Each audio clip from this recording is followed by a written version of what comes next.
السلام عليكم الاخوان. المهم كتعرفوا يعني داكشي اللي وقع في المغرب، الزلزال اللي ضرب تقريبا المغرب باكمله، اللي كاين خسائر بشريه كثيره اللي واصله للالف الان.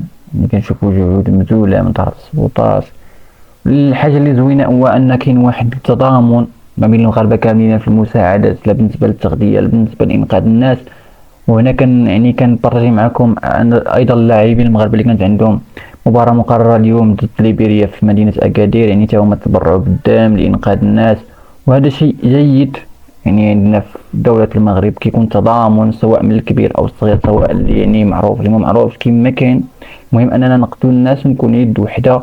لذلك من هذا الفيديو أيضا كنبغي نطلب من الناس أنهم يتبرعوا من الدم كيما كنتي تتبرع من الدم. تبرع بالدم، أنا غتنقذ حياة بزاف الناس في الطواور. يعني واي معلومه وصلتك على شي دوار يعني بارطاجيها باش الناس توصلهم معلومه ويمشيو ينقذوهم. نتمنى ان شاء الله كل شيء يكون بخير باذن الله، وما نزيدوش يعني واحد المصابين كثر.